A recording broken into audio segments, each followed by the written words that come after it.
Oke, assalamualaikum warahmatullahi wabarakatuh. Selamat pagi, salam sejahtera bagi kita semua. Shalom, Om Swastiastu, Namo Buddhaya, salam kebajikan.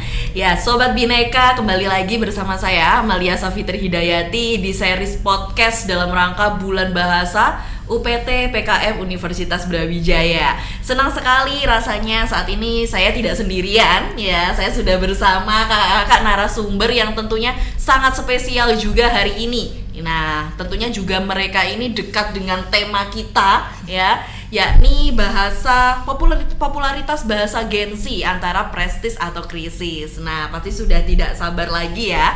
Nah, sebelum itu saya mau perkenalkan dulu dua orang hebat nih di samping saya. Nah, ada Kak C Yuanita. Halo Kak. Hai. Beliau adalah sosial media strategis, brand spesialis dan digital marketing trainer ya Kak ya. Nah, kemudian di sampingnya Kak C juga ada Kak Jessica Maranatha Virgin atau biasanya dipanggil Kak JJ ya. Beliau sebagai duta bahasa Indonesia Jawa Timur. Luar biasa ya. Gimana nih kabarnya kakak-kakak semuanya? Baik, sehat dan bahagia. Alhamdulillah ya. Kita sebarkan kebahagiaan Iya, bagi benar. Sobat Bineka yang ada di rumah. Nah, jadi Kak, ini kan kita dalam podcast kali ini tuh sebenarnya juga dalam rangka bulan bahasa di bulan Oktober ini ya, yang tepatnya di Sumpah Pemuda 28 Oktober nantinya ya Kak ya. Jadi sebenarnya kakak-kakak ini saya lihat memang dari backgroundnya ya, latar belakangnya tuh sangat relate sekali dengan perkembangan bahasa Indonesia saat ini. Nah, mungkin Sobat Bineka juga pengen tahu nih kakak-kakak itu kesibukannya apa saat ini. Mungkin dari Kak C dulu nih. Oke, kesibukannya sekarang kalau misalkan Gen Z jawabannya paling mager. Mager. Enggak. Bercanda ya. Kesibukannya sekarang saya kebetulan bekerja di salah satu sebuah brand sebagai seorang brand spesialis dan masih aktif menulis sebagai content writer untuk beberapa brand juga di sebuah agensi di Jakarta gitu.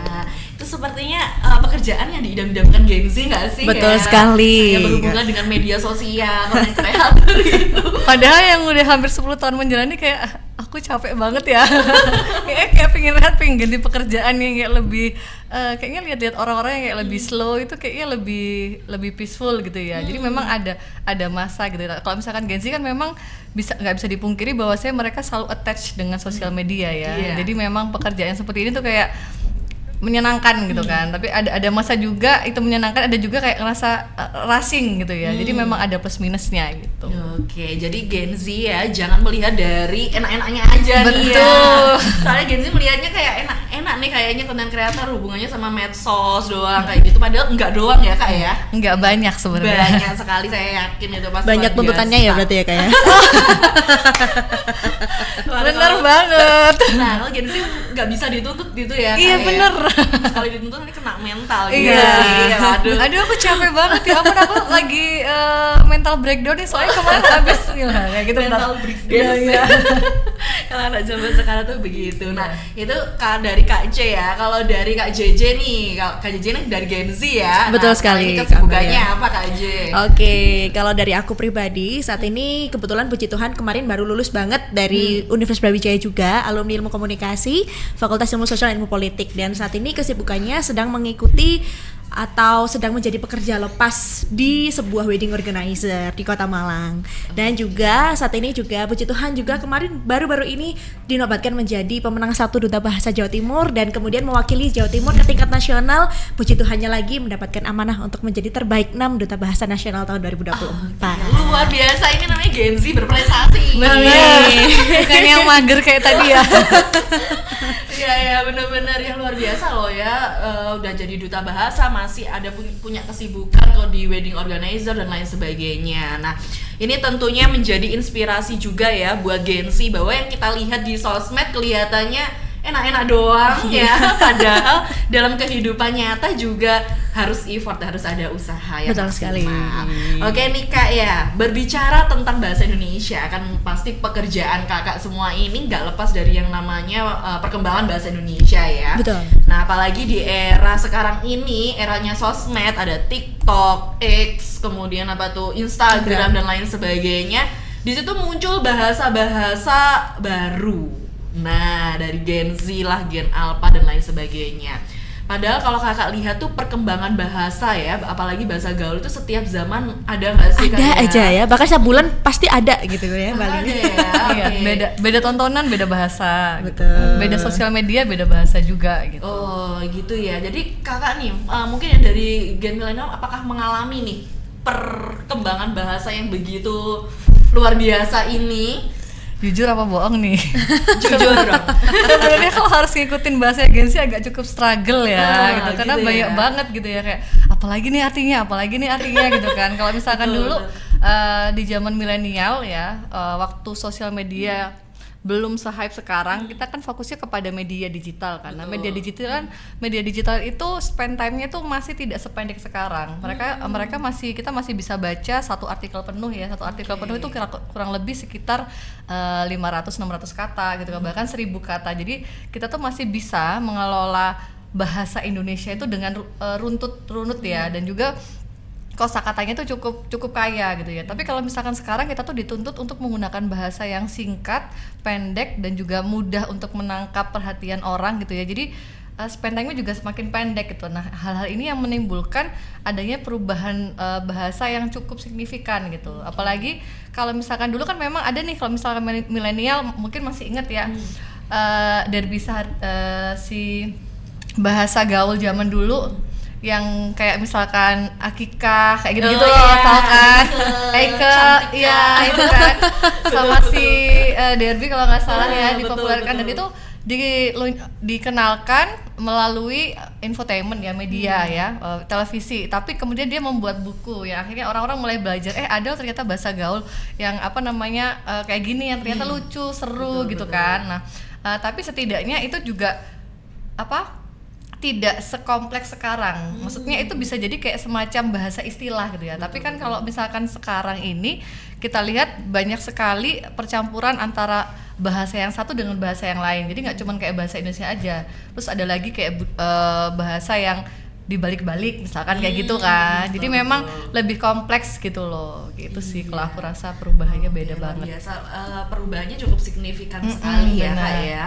Oke, kalau dari Kak JJ nih ya, sebagai Gen Z juga, ya kan saya beberapa kali lihat di medsos itu ada kosakata kayak green flag lah, culture cegil dan sebagainya. Itu bagaimana nih Kakak nih kira-kira Oke. menanggapinya? Kalau dari aku pribadi, aku melihat ya kayak sebagai seorang Gen Z juga pasti sama dengan Kak C juga ya, bahwa kalau bahasa sekarang tuh juga pasti mengalami perubahan gitu, lebih ke arah ke dinamis sebenarnya, karena bahasa juga sebagai alat komunikasi dan lebih ditentukan oleh tren sebenarnya. Kalau ketika orang itu memunculkan satu kosakata baru kemudian diikuti yang lainnya kan jadi tren tuh. Nah, Betul. akhirnya Gen Z yang lain atau masyarakat yang lain juga mengikuti tren tersebut juga gitu. Nah, jadi sebenarnya kalau penggunaan bahasa itu memang lebih dipengaruhi sama penggunaan media sosial juga sekarang, bagaimana penyebarannya, seperti itu sih Kak. Kalau sekarang ya memang yang terkenal ya green flag, red flag gitu-gitu ya, cegil gitu-gitu. Kalau dulu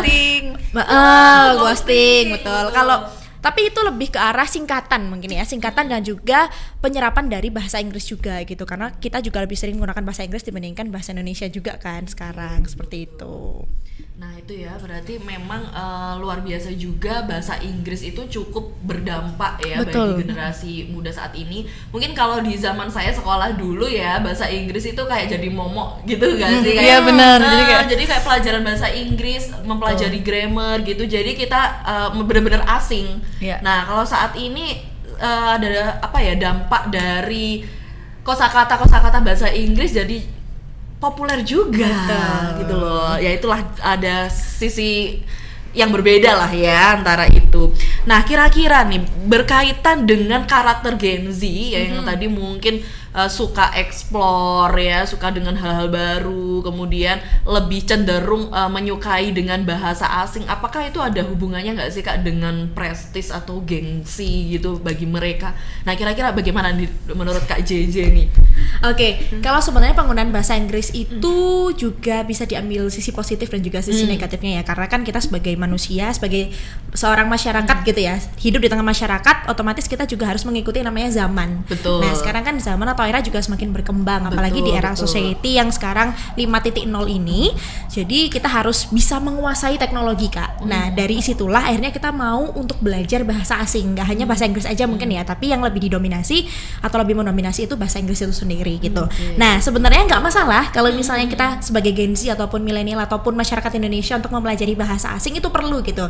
Tapi yang perlu dipahami adalah kita punya namanya Trigatra Bangun Bahasa. Yang pertama itu harus mengutamakan bahasa Indonesia, kemudian juga melestarikan bahasa daerah, dan yang ketiga menguasai bahasa asing. Kita boleh menggunakan bahasa asing di masyarakat begitu, tapi kita juga harus tetap mengutamakan bahasa Indonesia dan juga melestarikan bahasa daerah begitu, Kak. Nah, kalau dibilang prestis atau gengsi, mungkin karena sifatnya orang Indonesia itu pasti tiru-tiru gitu. Kayak misalnya ada orang FOMO. banyak nih. Nah, FOMO Apalagi ya, Gen Z. Nah, Baru bisa dia kayak hari ada yang viral apa aku belum cobain, aku tuh nggak ngerti emang itu apa sih, pasti dia langsung ada fear-nya tinggi gitu loh. Betul. Beda ya sama kayak misalkan milenial kayak apa sih cuma gitu doang gitu. Kalau Gen Z nggak bisa gitu loh. Apalagi ketika dia mempunyai sosok yang diidolakan, kemudian yang lain-lain teman-temannya tuh udah tahu atau mungkin ikut memakai atau ikut menggunakan gitu kan. Terus dia nggak pakai, pasti ada perasaan tadi ngerasa tertinggal kan. betul. Nah, mereka sangat takut merasa tertinggal gitu loh. betul sekali, Kak. ya, itu Makanya ya. itu jadi akhirnya orang-orang ya udah ikut-ikutan aja lah, ikut bahasa Inggris biar keren kayak gitu. Terus sebenarnya juga menggunakan bahasa Indonesia juga nggak kalah keren gitu, karena banyak kosakata bahasa Indonesia juga yang jauh lebih keren, bahkan mungkin kita nggak tahu kayak gitu, Kak. Ya. Kalau dari Kak C sendiri nih ya, ini cukup menarik tadi penjelasan dari Kak JJ nih. Nah, dari Kak C ini kalau melihat fenomena tersebut ya terkait prestis, gengsi, apakah memang di media sosial itu lebih menjual, Kak? Kalau misalnya kita memakai bahasa kekinian seperti ya itu tadi ya, bahasa Jaksel lah istilahnya ya, Indoglis, Indonesia English dan lain sebagainya. Gimana, Sayang, Kak? ya.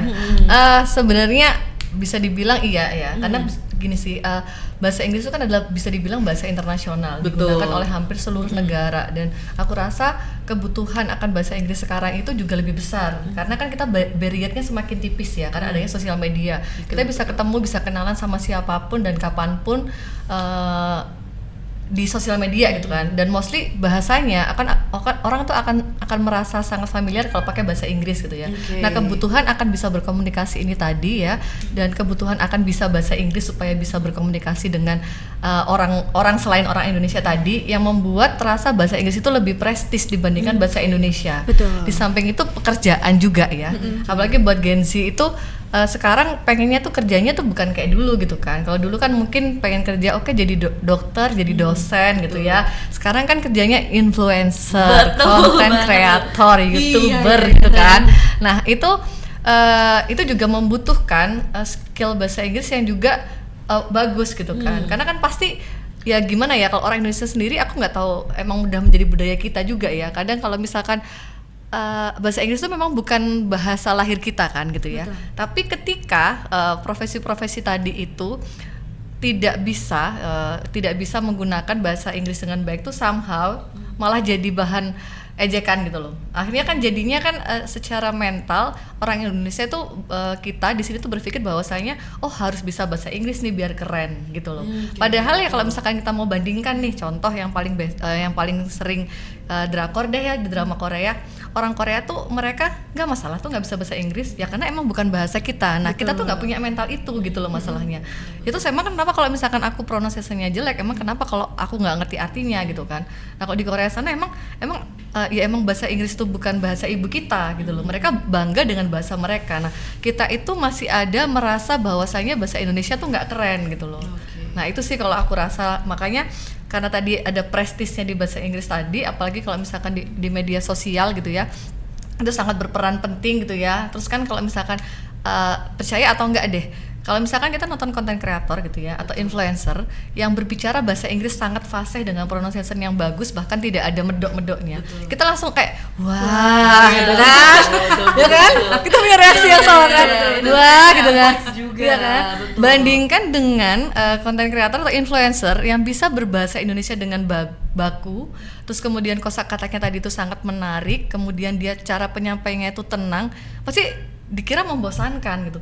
Padahal justru gaya bicara seperti itu yang lebih sulit gitu loh. Iya kan? Maksudnya karena kalau misalkan ini ya pengalaman juga bahasa Inggris sendiri tuh mereka tuh bilang bahwa sayangnya kosakata mereka itu tidak sebanyak bahasa Indonesia. Bahkan mereka tuh sangat amazed dengan bahasa Indonesia, karena kita tuh kalau misalkan kosakatanya pilihannya macam-macam gitu ya. Terus kita ada sinonimnya tuh banyak banget gitu kan.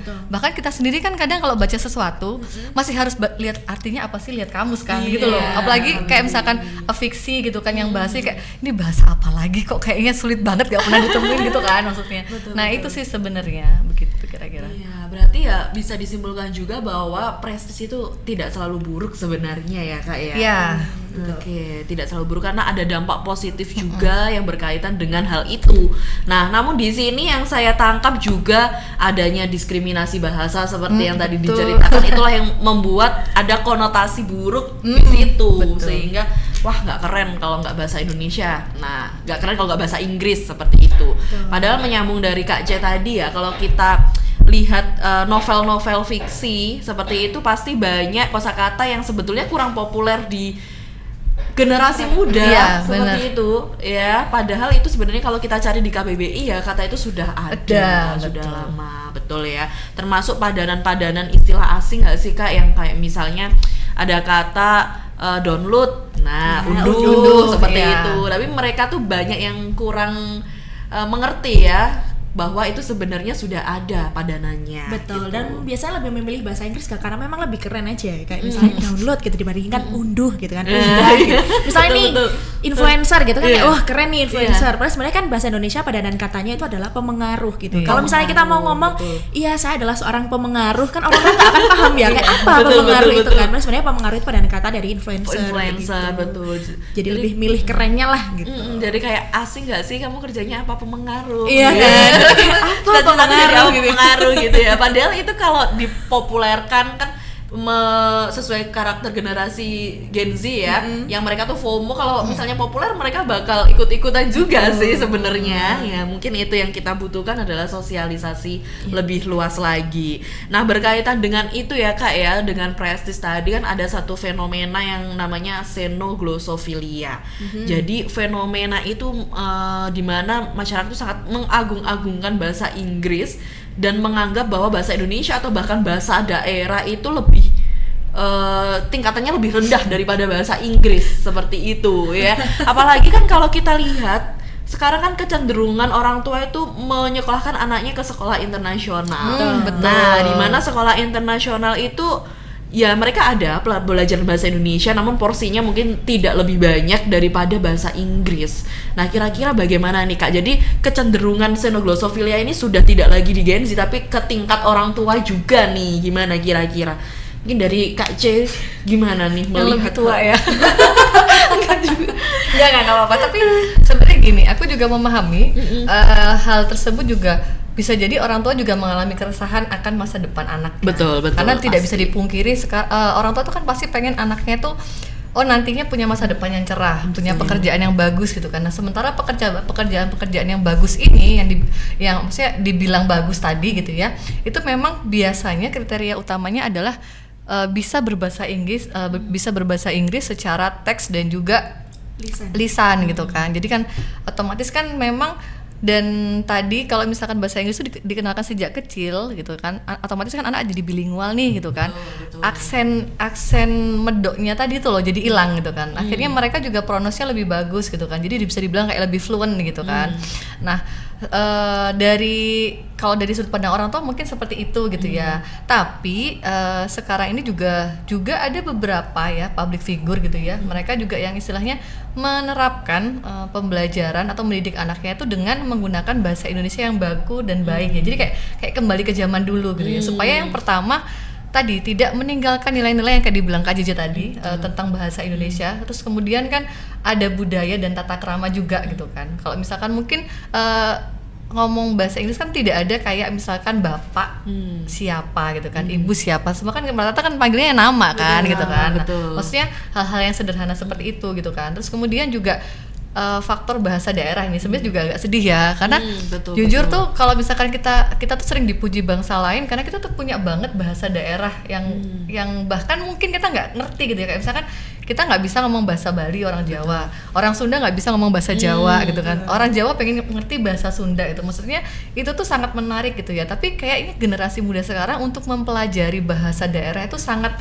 kecil gitu loh, jadi sebenarnya sayang ya gitu loh, padahal itu sangat potensial gitu ya. Aku punya teman kebetulan ya, dia itu bahasa Inggrisnya bagus, dia bisa bahasa Rusia juga, tapi bahasa Indonesia juga sangat bagus.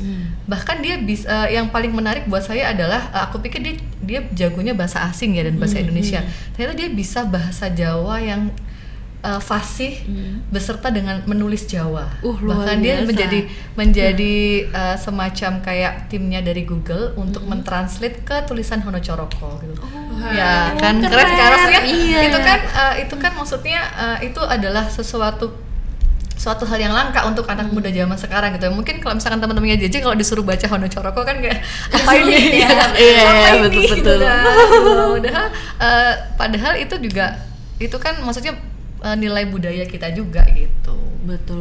Nah itu ya luar biasa ya. Padahal biasanya kalau misalnya anak kalau sudah terpapar mungkin dengan bahasa asing ya, jadi kecenderungan terhadap bahasa daerah dan bahasa nasional itu mulai bergeser gitu ya. Sedangkan di pengalaman dari temennya Kak C ini, kalau saya lihat dia mampu loh menyeimbangkan bahasa-bahasa daerah, bahasa nasional dan juga bahasa asing.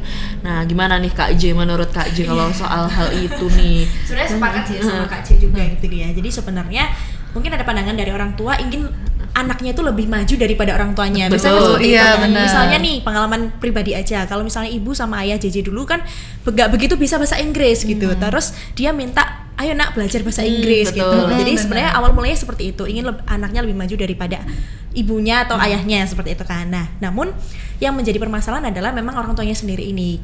Kalau di lingkup keluarga seharusnya bahasa yang diajarkan dulu itu adalah harusnya bahasa daerah. Jadi karena itu bahasa ibu kita. Jadi bahasa daerah terlebih dahulu, kemudian setelah kita mengenalkan bahasa daerah, seharusnya kita bisa mengenalkan bahasa Indonesia. Karena kan melalui bahasa daerah juga bisa diserap ke bahasa Indonesia kan Kak. Nah, jadi itu urutannya. Kemudian baru bahasa asing. Nah, itu bahasa Inggris, bahasa Jerman dan sebagainya begitu. Tapi nggak salah gitu kalau misalnya orang tua menyekolahkan anak-anaknya ke sekolah internasional, itu nggak apa-apa gitu. Karena kan kita juga harus mengikuti dengan perkembangan zaman. Seperti itu.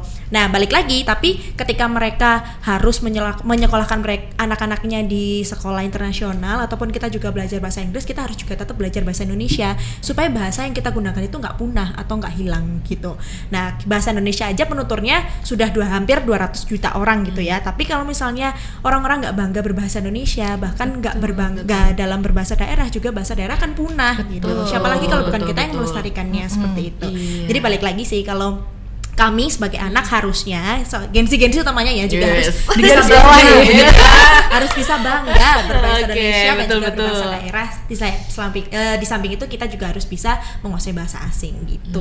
Luar biasa. Jadi harus imbang lah gitu ya. Oke, itu ya. Nanti bahkan tidak menutup kemungkinan Gen Z itu akan menjadi generasi yang dia bahasa asingnya bagus, bahasa Indonesianya bagus, juga bahasa daerahnya juga bagus juga seperti itu. Nah, mungkin kalau dari kakak-kakak dulu waktu sekolah itu kan saya dari murid-murid saya nih ya, murid-murid saya tuh biasanya tuh bilangnya bahasa Indonesia tuh sulit. Betul. Nah, itu yang membuat mereka itu kayak kurang familiar dan enggan untuk belajar lebih dalam lagi. Apalagi dalam bahasa Indonesia itu kan ada kegiatan baca. Nah, males Bu baca teksnya banyak. Nah, seperti itu. Kemudian nulis seperti itu ya. Nah, kalau dari kakak dulu waktu sekolah bagaimana sih kira-kira? Apakah memang menurut kakak tuh sesusah itu ya untuk dipelajari bahasa Indonesia? Gitu. Oke, kalau dari aku dulu ya. Oke, boleh. Kalau aku inget banget itu aku SD itu sekitar lulusnya ya pokoknya tahun 2013-an. Nah, waktu itu tuh nilai-nilai SD aku itu yang paling jelek adalah bahasa Indonesia dan bahasa daerah. Itu sudah pasti ya. Karena kan biasanya kalau ujian bahasa daerah itu biasanya kan ada penulisan Honocoroko, aksara Jawa gitu kan. Jadi itu susah banget gitu, dan pasti yang jeleknya bahasa Indonesia sama bahasa daerah gitu. Akhirnya memang secara pribadi ya wes males gitu. Orang mau ngerjain bahasa Indonesia malas karena membaca pun ya jadi ngantuk gitu-gitu. Terus kita harus menulis kalimat misalnya nih, belum tentu kalimat ini bener, jadi kayak udah bete duluan gitu loh. Benar. Kayak udah berusaha yang terbaik tapi tetap aja nilainya 70, 75 gitu-gitu kan. Akhirnya ya udah males gitu. Nah, beranjak ke SMP. Ke SMP juga sama gitu kan. Paling dulu itu waktu UN ujian nasional itu tuh paling pesimis bahasa Indonesia. Jadi kayak kan ada IPA, matematika, bahasa Inggris sama bahasa Indonesia. Ya, betul. Kayak ya wis lah pasrah nanti bahasa Indonesia berapa gitu. Tapi puji Tuhannya waktu saya UN SMP itu justru nilai saya paling tinggi adalah bahasa Indonesia. Saya dapat 96 waktu itu. Hampir jadi sempurna. Sempurna kan ya. Cuma salah dua doang. Betul, salah 2 doang. Terus saya pelajari apa ya yang salah 2 ini ya kayak gitu. Akhirnya dari situlah saya ada niat gitu ya kayak oh ternyata bahasa Indonesia juga menyenangkan ya. Kalau misalnya dulu aku bilang nggak suka karena sulit, tapi ternyata juga seru. Baca itu seru, kemudian kita mengarang sebuah kalimat itu seru, menganalisis sebuah kasus itu juga seru. Akhirnya dari situ saya suka nih untuk belajar tentang kebahasaan waktu itu. Nah akhirnya di SMA jadi sekretaris, di kuliah juga jadi sekretaris yang mana itu harus berkutik juga dengan kebahasaan. Nah ini dari situ saya semakin cinta gitu ya, semakin minat untuk belajar tentang kebahasaan, khususnya bahasa Indonesia seperti itu. Jadi ya ayo mari teman-teman kita jangan ragu, jangan malu dan juga jangan untuk bilang kalau bahasa Indonesia susah gitu ya. Tapi itu harus kita pelajari karena kalau misalnya kita nggak pelajari kan itu dasar kita. Meskipun kita bisa berbicara lisan bahasa Indonesia tapi secara kaidah kepenulisan, kebahasaan dan sebagainya itu kita harus juga punya dan juga perlu gitu. Itu jadi bekal juga sih. Betul kan? Ya. Oke, gimana? Itu menarik sekali ya pengalaman aja mulai dari SD, SMP mulai dari yang nggak suka, susah, kemudian suka gitu ya. Kemudian suka gitu. Gimana nih kalau dari Kak C kira-kira?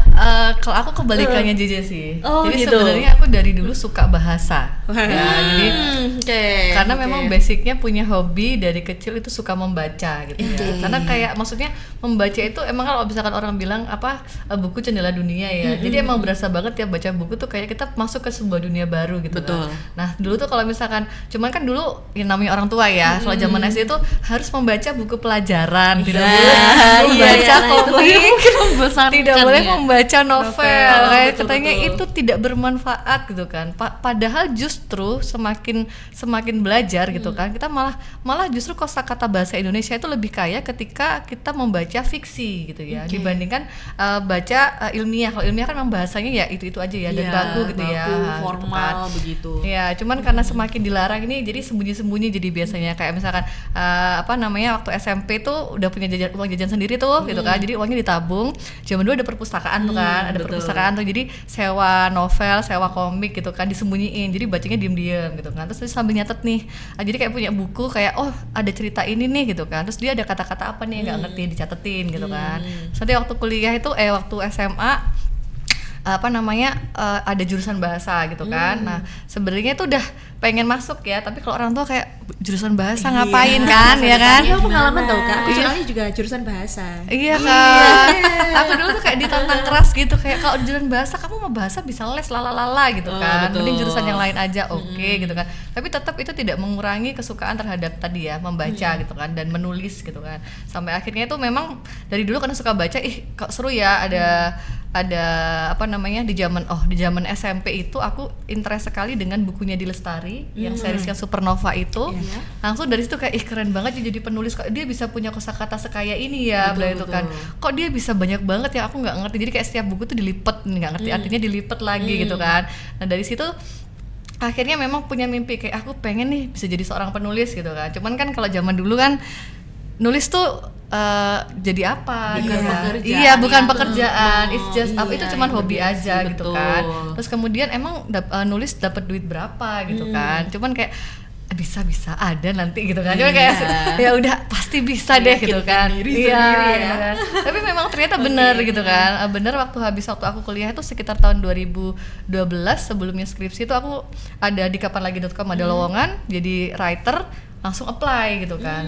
Nah di situ baru menemukan serunya ternyata dunia penulisan nggak cuma tentang fiksi aja ya, ada begini juga gitu kan. Terus kenal community menulis, terus bikin buku bareng, luncurin buku bareng kayak gitu. Jadi memang memang kalau misalkan suka bahasa sudah sejak dulu gitu ya. Cuman kan kalau sekarang kan tuntutannya tadi harus ngerti bahasa Inggris juga ya. Jadi kayak untuk mendalami 2 bahasa sekaligus itu emang bukanlah hal yang mudah gitu kan. Itu sih. Ya tuntutan zaman lah ya. Betul. Oke, luar biasa loh pengalamannya kakak-kakak ini ya. Dari yang mulai kecil ternyata berawal dari hobi juga. Iya, Dan benar. menurut saya membaca dan menulis itu kayak jadi satu fondasi Betul, nggak sih Kak ya? betul. Bagaimana kita menyukai bahasa. Nah, kalau misalnya kita enggan untuk baca ya sudah dari situ ya bakal stagnan, kurang berkembang lah kosakata kita. benar. Nah, makanya kalau saya lihat nih, apalagi kalau parenting zaman sekarang.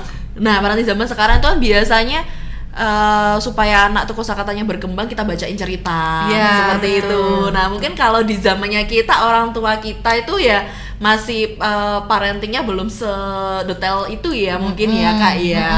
Nah, seperti itulah ya. Luar biasa ya, Gen Z bisa meniru nih, jadi motivasi ya, bahwa dari membaca dan menulis nantinya juga bisa menjadi suatu hal yang menarik juga ya, menguntungkan juga. Nah, ini contohnya jadi pekerjaan juga. Karena kami percaya juga sih Kak, kalau misalnya ternyata membaca sama menulis itu benar-benar berguna di masa depan gitu loh. betul. Jadi kalau misalnya orang yang nggak suka nulis atau nggak suka baca itu pasti akan menyesal lah menurutku gitu. Jadi harus minimal kita harus bisa baca dan juga nulis, lebih ke suka baca dan juga Lebih suka nulis baca. gitu. Nah, oke, kalau kita lihat nih ya, Gen Z itu kan sekarang ini aksesnya menurut saya lebih mudah. Betul. Nah, kalau dari ceritanya Kak C kan dulu perlu menyewa dulu ke Aduh, effort perpustakaan ya. banget. Aku setiap Effortnya itu loh iya, ya. perpustakaan kota masih bagus tuh kayak setiap Sabtu tuh waktu di kuliah tuh kayak setiap Sabtu kita main yuk ke perpustakaan. Jadi dari pagi sampai sore. Sekarang tuh aksesnya udah banyak banget, jauh banget sama dulu gitu. Betul. Apalagi sekarang buku itu kan nggak harus dalam bentuk fisik Iya, ya. betul. buku digital ya. Buku digital seperti itu. Terus kalau saya lihat nih dari anak-anak yang generasi sekarang, anak-anak SMP, SMA, kemudian ya mahasiswa itu mereka lebih senang tuh bacanya kayak lewat Wattpad kayak gitu sih Kak. Nah, tapi fenomena seperti ini tuh bagaimana sih Kak menurut Kakak itu? Karena kan kalau lihat mungkin kan kita yang tumbuh di era buku fiksi yang cetak kayak gitu kan lebih kayak tahu penulis-penulis yang memang benar-benar terkenal, kayak yang memang benar-benar sudah dikurasi lah kepenulisannya dengan baik gitu. Kemudian kalau di era Wattpad-nya semua orang bisa menulis. Betul. Nah, dari situ tuh kita jadi lihat beraneka macam cerita ya, mungkin ada yang di luar Nurul juga ya. Kalau saya lihat tuh pernah baca kayak habis SMA langsung jadi CEO gitu. Iya. Gimana nih Kak kira-kira kalau melihat fenomena ini? Ya. Iya. Kalau sebenarnya kita perlu dan patut bersyukur ya Kak ya, dengan adanya kemajuan teknologi kita jadi bisa mengakses buku-buku itu nggak hanya dalam fisik aja tapi juga dalam bentuk digital. Betul. Dan sekarang sudah banyak platform yang menyediakan buku digital dan bukan hanya buku tentang pelajaran, materi, Betul. wawasan umum, pengetahuan dan sebagainya, tapi juga novel, fiksi dan sebagainya. Kalau tadi sempat disinggung Wattpad gitu ya. Dulu aku juga sempat baca nih ya Kak ya. Wattpad gitu. Eranya Tapi aku Wattpad, juga oke. baca buku yang fisik gitu. Oke. Tapi menurut aku pribadi, ini secara pengalaman pribadi gitu ya, itu akan lebih jauh lebih menyenangkan dengan membaca di buku dibandingkan di Wattpad. Karena yang pertama pasti kalau menggunakan ponsel itu pasti terdistract. Ya Betul. pasti ya kan kayak ada notifikasi aplikasi apa gitu kan, terus jadinya ya udah deh nggak kebaca gitu. Dan yang kedua adalah jadi lebih banyak waktu untuk menatap layar atau screen time gitu ya bahasanya. Nah jadi itu akan membuat sakit mata gitu. Jadi aku lebih suka untuk membaca buku yang fisik dibandingkan dengan buku yang digital. Kecuali kalau misalnya kemepet atau misalnya pas lagi senggang Iya. nggak ngapa-ngapain sambil nunggu, tapi nggak bawa buku, ya udah bacanya lewat HP aja kayak gitu-gitu. Tapi ya itu sih, kalau lebih pengalaman lebih menyenangkan lebih baik dibaca buku fisik Fisik, gitu ya, oke. dibandingkan. Karena dari bau bukunya sendiri kan juga Iya, kayak apalagi enak buku sih. baru ya Kak ya. Jadi kayak betul, aduh kayak menyenangkan candu ya. gitu ya, candu juga. Iya. Kalau Kak C ini gimana? Kira ada pengalaman baca Wattpad juga nggak?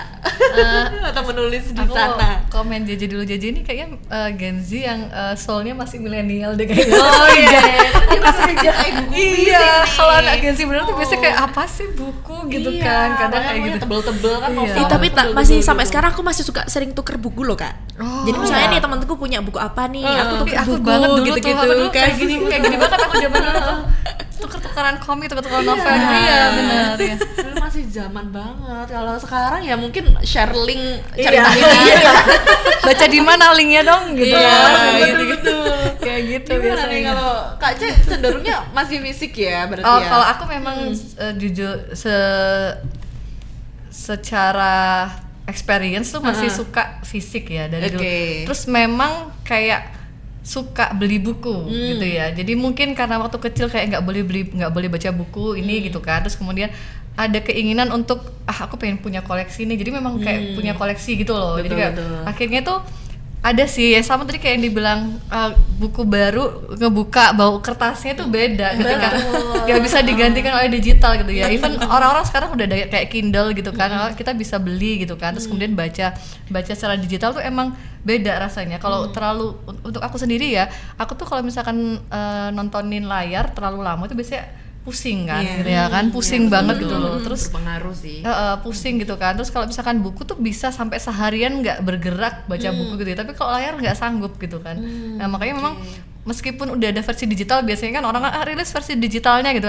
Aku mending nunggu bukunya aja gitu kan. Daripada aku harus membeli versi digitalnya gitu kan. Nggak deh gitu kan. Makanya memang terus juga ini sih kalau misalkan ya itu tadi faktornya distraksi juga gitu ya, karena kalau misalkan digital banyak notif, nanti baru kadang baca belum ada selembar gitu kan, baru 2 paragraf langsung ada notif dari Instagram, buka deh menarik notif iya gitu sih. habis buka notif nanti cari explore-nya dulu, apa nih siapa nih, ngapain dia, kayak Oke, gitu kan, betul-betul. jadi dia bacanya gitu sih.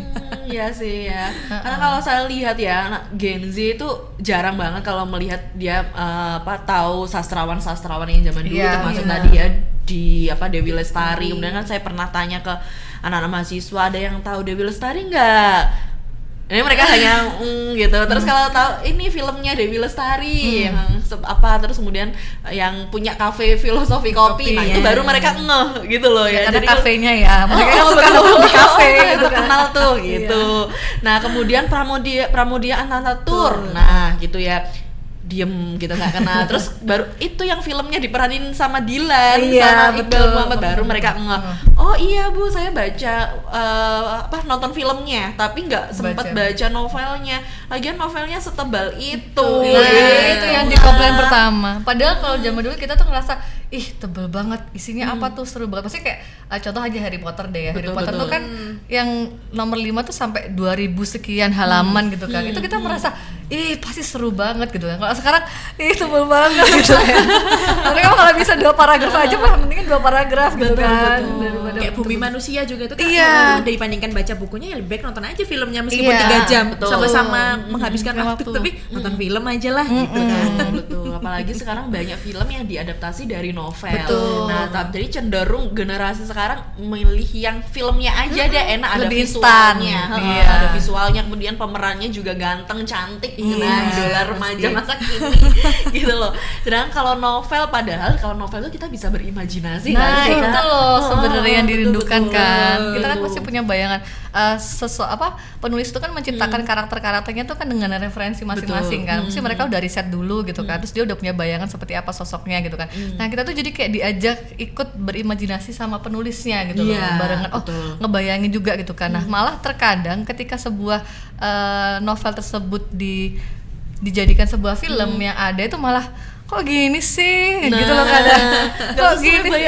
Ya gitu, kayak gitu kadang. Iya gitu ya. Jadi kalau misalnya generasi sekarang nggak baca novelnya, dia mereka nggak ada imajinasi ke sana, Betul. Iya. gitu ya. Jadi ya yang dia tahu, oh ya filmnya bagus, ceritanya bagus. Padahal itu biasanya yang diadaptasi dari film itu nggak 100% persis. Iya, sama persis, kayak novel betul. kayak Makanya gitu ada ya. kekecewaan Oke. gitu sih. Apalagi sekarang ada media TikTok, YouTube, di mana mereka itu ada apa ya? Bukan film deh. Sepenggal itu Iya. kayak cuplikan-cuplikan Betul, gitu. betul. Nah, itu jadi mereka lebih seneng lihat dari situ kayak gitu Kadang ya. kalau misalkan aku ceritain, udah langsung intinya aja apa gitu. Iya. Kadang kan kayak gitu. Maksudnya kan Iya. ada alur ya. Sebenarnya Nah, tadi kalau betul. misalkan dibilangan sama JJ tadi nggak ada ruginya menulis dan membaca gitu Betul. ya. Itu sebenarnya itu positifnya untuk diri sendiri adalah belajar kerangka berpikir yang runtut. Betul, Nah, betul. itu sebenarnya. Nah, itu yang terkadang tidak dimiliki anak zaman sekarang gitu.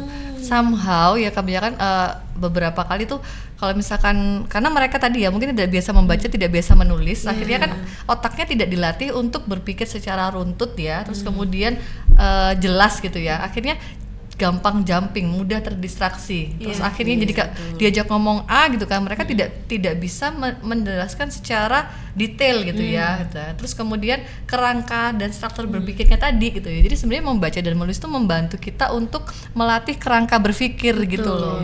Itu sih. Nah, itu yang tidak disadari oleh orang-orang zaman sekarang gitu ya. Maksudnya mereka pikir di sosial media ada apa-apa gitu kan. Itu ada, tapi kamu dapat informasinya, tapi kerangka berpikir tadinya kamu yang nggak dapat gitu loh. Nah, orang-orang yang bisa menulis ini biasanya mereka tuh punya kemampuan untuk tadi menjabarkan sesuatu secara detail, runtut dan mudah dipahami oleh orang lain gitu kan.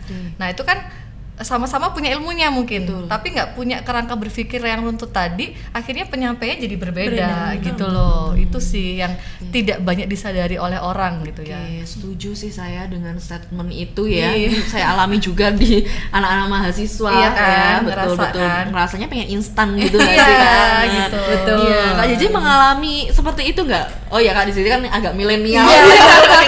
Dia itu statusnya Gen Z, tapi jiwanya itu kayaknya jiwanya bukan Gen Z. Iya betul. Gimana nih Kak? Kalau dari pengalaman Kakak nih. Iya, tapi menanggapi dari Kak C tadi ya, kalau misalnya JJ ini Gen Z tapi ada setengah milenialnya mungkin ada bawaan dari orang tua mungkin ya Kak ya. Jadi kayak kebiasaan di rumah gitu ya. Kan orang tua membiasakan ayo baca buku gitu. Seru ayo banget itu. tulis kayak gitu-gitu. Jadi itu yang membiasakan kami gitu di rumah untuk akhirnya suka baca ataupun suka nulis, meskipun belum tentu suka baca buku pengetahuan ya, tapi entah itu novel atau fisik kan gak masalah, yang penting baca buat menambah kosakata. Karena menurut aku dengan membaca itu juga pasti membantu kita untuk gimana bisa kita ngomongnya gitu, dengan menulis juga gitu. Kalau misalnya kita nggak baca, kita nggak punya kosakata yang banyak, karena kita nggak bisa ngomong. Kita mau ngomong apa ya, kayak di pikiran itu pasti ada gitu, tapi gimana cara ngomongin nyampein itu juga nggak bisa kayak gitu. Nah, kalau yang menulis dan juga membaca itu tadi juga penting banget gitu ya Kak ya. Dan apalagi sekarang itu berpengaruh juga, namanya kan literasi nih. Nah, apalagi sekarang mahasiswa mungkin itu juga akan sedikit susah untuk berliterasi mungkin ya, jadi lebih percaya ke berita-berita yang mungkin hoax atau kayak gitu-gitu. Jadi kan makanya kenapa kemampuan membaca dan juga menulis ini juga penting banget untuk kita punya kayak gitu. Ya saya juga salut sekali sih sama parentingnya orang tuanya Kak Jeje ini ya, sampai ada waktu khusus untuk membaca. Ya memang segalanya sesuatu itu berasal dari keluarga nggak sih ya, dari rumah tuh pembiasaannya bagaimana kayak gitu ya. Oke, tadi berbicara tentang hoax ya, mungkin anak remaja tuh banyak yang terpapar hoax atau berita-berita bohong di era media sosial dan media massa yang online saat ini. Gimana sih Kak kira-kira tipsnya ya bagi mereka ini, karena kan kalau kita lihat banyak sekali media massa, padahal media massa tuh seharusnya kan mereka punya dewan pers sendiri nih yang khusus. Nah, tapi sekarang banyak juga yang bisa kita katakan ilegal lah ya. Dan itu dikonsumsi oleh generasi kita saat ini. Nah, kira-kira apa nih Kak tips mungkin ya buat generasi sekarang ini supaya lebih bijak memfilter berita-berita itu? Itu ya. Mungkin boleh dari Kak C dulu. Oke. Yang pertama tadi sih ya, karena tadi kurangnya hobi membaca gitu ya, akhirnya mudah dihasut ya. Iya benar-benar Kak. Betul. Maksudnya gini deh, contoh sepele aja nih, misal di TikTok ada apa rame gitu kan, ada sebuah berita, padahal dia tuh nggak ngerti beritanya benar atau enggak, dan dia yang menyampaikan mungkin orang followernya 10.000 gitu ya, tapi kan dia dapat berita dari mana itu tidak divalidasi terkadang. Mereka lihat langsung ada ini, langsung disebarin ke semuanya, akhirnya tadi udah terlanjur nyebar padahal bisa jadi itu beritanya salah gitu ya. Biasanya nih ya, kalau misalkan nih, kalau aku pribadi ketika ada sebuah berita, ini lagi apa rame gitu kan, rame dicari dulu sumbernya sedetail mungkin, otomatis kan baca kan. Nah kan sebelum menemukan yang benar-benar valid gak bakal di-share gitu loh. Nah kebanyakan tuh sekarang bukan fact-nya yang dicari, tapi responnya yang didulukan gitu sih. Kalau misalkan anak sekarang tuh mereka akan lebih karena tadi ya FOMO juga ya, kayak betul. takut, terus kemudian jadi yang dilakukan adalah merespon duluan dibandingkan mencari fact-nya gitu sih. Akhirnya jadi mudah termanipulasi gitu kan. Apalagi banyak juga sekarang juga, kemarin tuh sempat aku juga baca Twitter, ada salah satu konten kreator dia juga yang menciptakan atau sering nge-share tentang kayak sebuah fakta apa gitu kan. Kalau nggak salah kapan ada kejadian di kebakaran di Sidoarjo yang Rohiyang itu, terus kemudian dia menyajikan sebuah statement gitu kan di akun TikTok mereka gitu kan. Nah ternyata di akun TikTok dia yang followernya banyak sekitar jutaan gitu kan. Akhirnya semua sudah terhasut tuh orang tuh. Tapi ketika dicek lagi tuh berita faktanya, sebenarnya yang bikin kebakaran bukan kaum Rohiyangnya tapi pengungsi lain. Nah kalau misalkan kayak gitu kan berarti kan sudah otomatis dia udah menggeser opini publik kan. Nah, hal-hal seperti itu sih sebenarnya. Jadi tadi karena kurangnya dan kemauan untuk meriset atau membaca, mencari fakta dulu sebelum merespon dan nge-share tadi gitu sih sebenarnya gitu. Betul sekali, sepakat sih Kak. Tapi aku juga mau menambahkan begitu ya. Boleh. Dan kalau sekarang kita kenal namanya citizen journalism nih. Betul. Sebagai anak komunikasi nih. Cocok. Tolong dicatat dan didengarkan.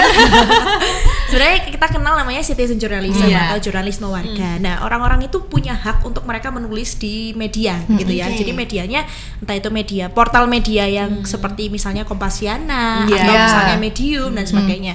Dan itu nggak salah kalau mereka mau menulis atau menyampaikan aspirasi atau opininya mereka di sana gitu. Nah, tapi yang perlu kita garis bawahi adalah sebagai pembaca, nah kita harus bisa memfilter tadi. Kayak yang pertama yang tadi disebutkan sama Kak C gitu ya. Sepakat gitu Kak. Jadi kalau misalnya kita dapat informasi, dan kita biasanya dapat informasi itu nggak hanya melalui media online aja, tapi juga pasti melalui aplikasi media sosial juga gitu. Harus yang pertama disaring dulu dengan cara memvalidasi beritanya. Betul, sepakat. Nah, terus selain itu juga ada yang disediakan platform yang disediakan sama Kominfo gitu ya. Jadi kita bisa ngecek di sana itu apa hoax atau enggak kayak gitu. Kita bisa cek di sana. Nah, terus yang ketiga adalah kita harus punya sikap untuk bisa menahan diri untuk tidak membagikan gitu. Jadi kalau misalnya dirasa berita itu tuh nggak perlu dibagikan, ya wes nggak usah direspon, nggak usah dibagikan gitu. Tapi kalau misalnya ketika berita itu sudah benar ya nggak apa-apa, misalnya disebar itu boleh-boleh aja seperti itu. Nah, akhirnya dari citizen journalism tadi itu mengajarkan kita sebagai pembaca itu harus lebih selektif dan juga lebih bisa memfilter pesan-pesan atau informasi yang ada di media sosial maupun di media daring seperti itu. Oke, luar biasa sih, sepakat juga dengan Kak JJ, Kak C ya, bahwa basicnya tetap di membaca dan juga kebijakan ya, karakter-karakter bijak itu yang memang harus ditanamkan oleh generasi saat ini. Mungkin istilah Jawanya nggak gerasa gerusu gitu loh ya. Nggak gerasa gerusu share seperti itu, apalagi ya itu tadi FOMO. Nah, karena kalau kita lihat FOMO itu kan tidak hanya dari media sosial ya, bisa juga dari komunitasnya yang dia sukai gitu. Misal komunitas game, lagi FOMO bicara-bicara kasar nih untuk komen-komen, terus komunitas ini begini gitu. Ini seberapa jauh sih Kak memang peran komunitas itu untuk membentuk karakter Gen Z hingga berdampak pada bahasanya? Itu gimana nih, mungkin Kak Jaja ada pengalaman dengan komunitas gitu? Oke. Sebenarnya sejauh ini kalau komunitas itu sendiri, karena aku lebih sering ikut di duta-duta gitu ya Kak ya. Jadi di duta-duta itu memang aku yang pernah ikut itu duta wisata, terus kemudian yang kemarin terbaru duta bahasa, kemudian pernah juga duta anti narkoba dan beberapa lainnya begitu. Nah, sebenarnya seberapa pengaruh komunitas kepada penggunaan bahasa kita itu sebenarnya sangat berpengaruh begitu ya. Betul. Karena di dalam sebuah komunitas itu pasti ada tuntutan untuk kita menggunakan bahasa yang diminati oleh pasar seperti apa gitu. Misalnya nih di duta wisata kan ada gabung di duta wisata gitu ya. Orang-orang itu akan lebih sering atau lebih tertarik dengan mendengar istilah-istilah bahasa Inggris dibandingkan bahasa Indonesia begitu. Misalnya kayak jangankan duta wisata, kita lebih sering menyebutnya tourism ambassador kayak gitu kan, atau misalnya istilah-istilah pariwisata yang lain gitu ya. CHSE, cleanliness kayak gitu-gitu dan sebagainya. Nah, memang dari sananya itu memang ya pakai bahasa Inggris gitu. Akhirnya mau nggak mau kita ya menyosialisasikannya dengan menggunakan bahasa Inggris yang sama juga gitu. Akhirnya itu juga ikut berpengaruh. Begitupun dengan kecuali duta bahasa kemarin ya, karena memang kita tugasnya untuk menyosialisasikan penggunaan bahasa Indonesia yang baik dan benar juga serta mengutamakan bahasa Indonesia. Jadi ya beda lagi seperti itu. Begitupun misalnya komunitas yang lain kayak kita punya, kalau pengalaman sejauh ini itu sih Kak ya, tapi pasti setiap komunitas punya pengaruhnya porsinya masing-masing gitu. Gimana kita menggunakan bahasa Indonesia sesuai dengan kebutuhan pasar, apalagi dengan media sosial seperti itu sih Kak. Oke, ya, luar biasa ya. Ini jadi komunitasnya juga positif juga ya, kebetulan positif juga. Nah kalau dari Kak C ini gimana nih? Mungkin ada background komunitas yang kemudian mempengaruhi bahasa Kak C. Kebetulan komunitasku juga positif ya. Nah, ini kan jadi duta bahasa di duta pariwisata. Nah kebetulan kan aku hobinya membaca. Waktu dulu ikut komunitas yang berhubungan dengan ini. Zaman dulu tuh ada yang namanya Tumblr, sebuah sosial media juga. Tapi kan fungsinya untuk orang yang suka menulis biasanya nulis di Tumblr gitu kan. Terus kemudian ada juga waktu itu komunitas sama menulis sesuai hobi. Jadi otomatis karena berada di komunitas yang kebanyakan tuh harus membaca dan menulis, mau nggak mau harus baca yang banyak, kemudian juga belajar menulis yang banyak juga, akhirnya kan mau nggak mau memperkaya kosakata juga gitu kan. Kan nggak lucu ya, misalkan kayak kita lagi kumpul, kamu udah baca buku ini belum? Terus kita, buku apa tuh gitu kan. Nah, itu kan jadi kayak malu sendiri kan. Terus itu dia lagi ngebahas ini, kayak misalkan antara bukunya di Lestari, dia kan bahasanya tuh kan sangat filsuf dan juga ini ya, science gitu ya. Sementara kayak Jenar Maesa Ayu dia kan bahasanya kan lebih terang-terangan ya. Aku bisa bilang kayak lebih dark, bahasa Indonesia juga lebih kalau orang mungkin ngerasa kalau dia kok bahasanya gini banget ya, kayak kurang sopan mungkin gitu ya. Tapi kan memang cara dia menyampaikan dan cara dia menulis seperti itu gitu kan. Nah, itu yang biasanya kita jatuhnya jadi kayak membedakan gaya bahasa para penulis misalkan seperti itu gitu sih. Jadi karena kalau pengaruhnya besar, iya besar gitu ya. Sama nih misalnya kalau sekarang kan yang lagi hype kan komunitas K-pop ya. Iya kan? Iya betul. K-pop kan gitu kan. Nah, komunitas K-pop mereka tuh harus ngerti kayak istilah-istilah apa sih yang sesang, terus kemudian tadi cegil kayak gitu-gitu kan, yang paling sering dipakai di drakor-drakor atau di film-film Korea, mereka juga harus ngerti. Akhirnya mereka juga mulai belajar tuh yang namanya bahasa Korea, misalkan gitu kan. Bahkan kayak mengumpat di bahasa Korea misalkan kayak gitu kan. Jadi kayak hal seperti itu gitu kan, memang punya pengaruh gitu ya. Makanya memilih komunitas juga untuk generasi muda atau Gen Z itu juga penting gitu ya, karena disitulah kamu secara tidak langsung karakternya dibentuk. Apalagi yang masih tipe-tipe yang masih aku sedang mencari jati diri gitu kayak gitu kan ya, sudah iya. Kalau bahasa Jawanya mobat mabit gitu ya. Mobat mabit gitu kan, maksudnya masih terombang-ambing gitu kan. Nah, itu punya pengaruh yang besar gitu kan. Ketika kita berusaha masuk ke community yang sifatnya tadi, kalau misalkan KJJ kan jelas positif ya gitu kan. Terus kemudian yang positif pasti efeknya dari segi perilaku, tutur kata, kemudian khasanah bahasa kita juga pasti akan positif gitu ya, mengikuti. Tapi kalau misalkan kita K-pop pun komunitasnya juga ada yang negatif, ada yang positif gitu loh maksudnya. Ada yang tipikal yang community K-pop yang dia tuh kayak kesannya suka nge-hate dan lain-lain. Nah, maksudnya nah kalau bisa tuh kita juga menghindari hal-hal seperti itu gitu loh. Makanya agensi itu harus aware terhadap community apa yang mereka selami gitu loh. Even itu terkenal, tapi tetap balik lagi dilihat sih, maksudnya dampak terhadap personality ya, secara personal itu gimana gitu loh. Kayak gitu sih kalau menurut aku. Oke, ya luar biasa sih di balik itu semua. Kalau kita lihat ya Sobat Bineka, latar belakang dari Kak JJ dan juga Kak C ini dari komunitas yang turut membangun karakter mereka ya, hingga sampai saat ini kan dampak yang dirasakan ya pastinya. Jadi ini jadi pesan juga untuk generasi muda saat ini ya, supaya ya bijak dalam memilih komunitas yang memang sesuai dan positif bagi mereka. Nah, sekarang ini kan banyak sekali komunitas-komunitas yang mungkin dampaknya juga bermacam-macam. Nah, kalau Gen Alpha nih mungkin di game itu mereka punya kosakata baru yang asing banget bagi kita, kayak Sigma lah, itu ya, Skibidi, kemudian Riz, Mewing dan lain sebagainya. Itu kalau kita dengarkan anak zaman sekarang tahu dari mana, padahal kan di sekolah juga gak ada pelajaran seperti itu gitu loh. Nah, itu ya yang mungkin harus aware juga terhadap komunitas yang memang kita masuki gitu ya. Tapi itu juga terjadi sih Kak di adik aku. Karena kan sekarang masih SMP kan. Jadi kayak bahasanya juga kayak gitu. Ternyata pas tak cari tahu, ya itu mereka taunya dari game gitu. Ya itu juga berpengaruh lah ya. Padahal biasanya meskipun itu sudah populer ya, kalau kita tanya itu mereka belum tentu bisa menjelaskan itu Artinya Apa? apa? Penjelasannya seperti apa ya? Ikut-ikut aja. Nah, FOMO kembali lagi ke FOMO.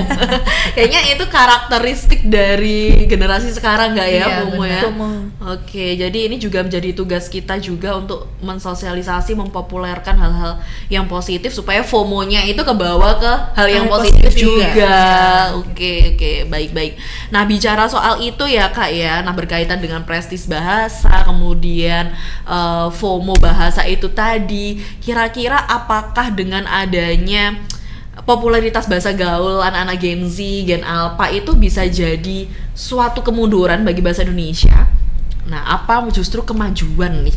Kalau menurut kakak-kakak ini gimana? Ya, boleh. Oke, dari siapa? Siapa dulu Kak Ida? Ya, Boleh aku Kak dulu Ida, ya, oke. boleh. Yang paling dekat dengan generasinya. Generasinya iya. Oke, sebenarnya kalau berbicara soal popularitas bahasa Gen Z itu dibilang kemajuan, iya Kak. Tapi kalau dibilang kemunduran untuk bahasa Indonesia sebenarnya tidak gitu. Oke. Karena kita tahu kalau di Kamus Besar Bahasa Indonesia itu kita bisa menggunakan kata-kata yang baru tadi untuk bisa dimasukkan ke entry KBBI. Oh. Nah, kayak misalnya nih, alay, lebay, jadul gitu-gitu. Itu tuh sebenarnya udah ada di KBBI. Padahal kan itu asalnya dari bahasa-bahasa generasi gitu kan. Nah, jadi sebenarnya nggak apa-apa kalau misalnya ada kosakata baru yang bisa dimunculkan, tapi harus juga dimasukkan ke dalam entry KBBI. Mengingat juga sekarang Badan Bahasa Kemendikbud itu juga punya target untuk di tahun ini kita bisa punya 200.000 entry kata di KBBI gitu. Sedangkan kita masih di angka 120-an gitu ya. Iya. Jadi masih banyak target juga. Jadi sebenarnya nggak apa-apa kalau misalnya muncul bahas kata-kata baru, tapi ya harus bisa dimasukkan juga di KBBI gitu. Oke. Tapi syaratnya juga kita tetap harus menggunakan bahasa Indonesia juga. Jadi ya jangan malulah menggunakan bahasa Indonesia. Gitu sih Kak. Ini satu informasi baru Iya. juga ya. Berarti kita juga bisa entry kata Bisa, ke KBBI ya bisa, Kak ya. bisa dari bahasa Oke. daerah boleh gitu-gitu. Karena banyak entry kata di KBBI itu yang menggunakan bahasa daerah juga gitu. Oke. Itu sih. Nah mungkin banyak orang yang nggak tahu sih Kak ya.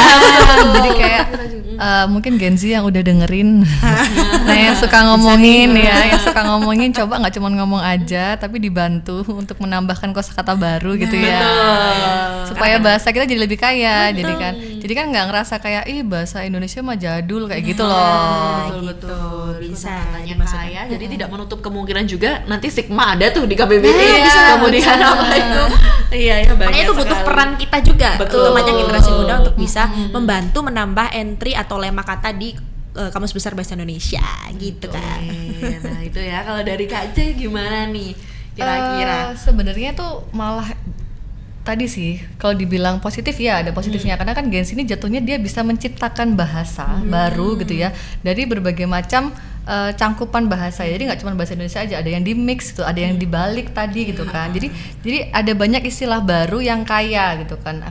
Akhirnya orang jadi menganggap bahasa Indonesia itu tidak terkesan kaku gitu kan. Ya kan, jadi kayak kalau dulu kan bahasa Indonesia kaku banget sih gini-gini gitu kan. Nah, justru karena ada banyak kosakata baru ini gitu ya, itu jadi kesannya bahasa Indonesia itu lebih friendly, lebih familiar gitu ya.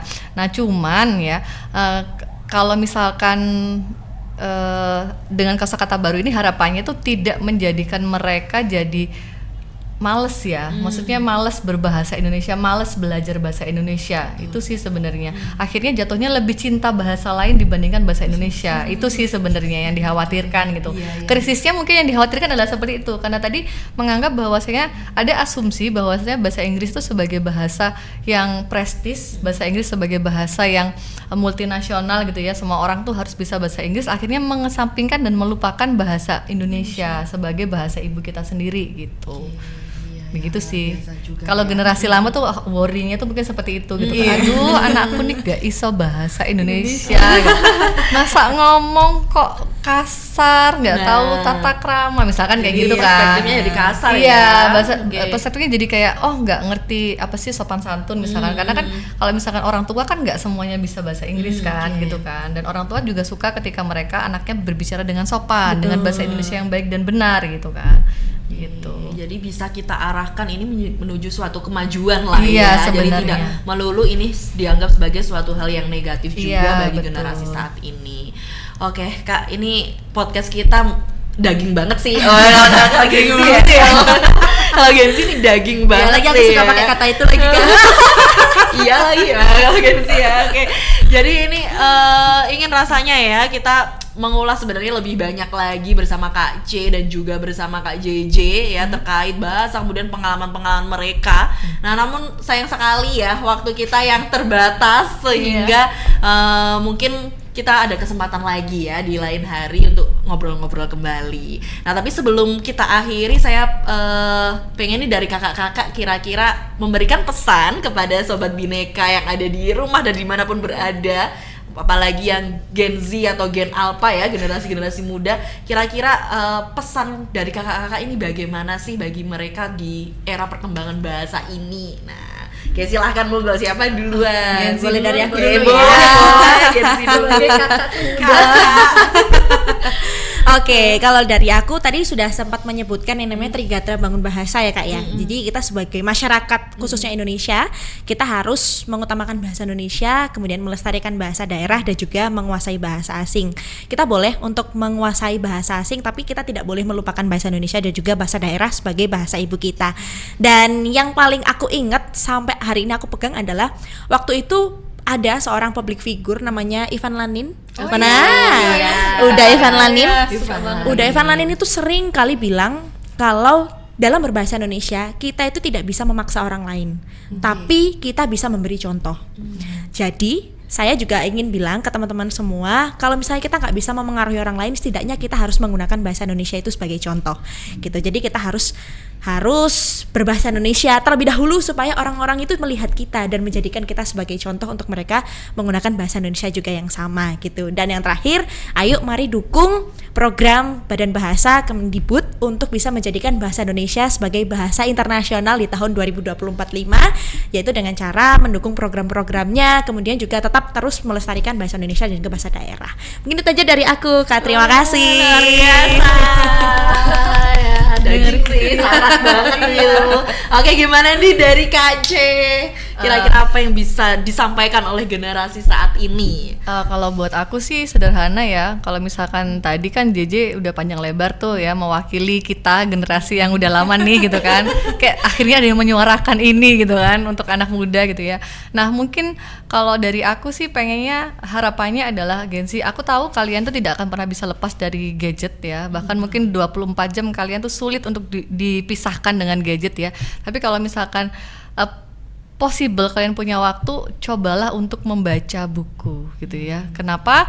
Karena tadi seperti yang udah kita share sebelumnya ya, membaca buku itu nggak cuman buat mengisi waktu luang ya, tapi satu, menambah kosakata supaya kalian bisa belajar berbahasa Indonesia yang baik dan benar, dan juga bisa berkomunikasi dengan bahasa Indonesia yang runtut, yang ngeflow, yang bikin orang tuh ternyata bahasa Indonesia sebagus ini ya, seindah ini ya, akhirnya orang lain mau belajar gitu ya.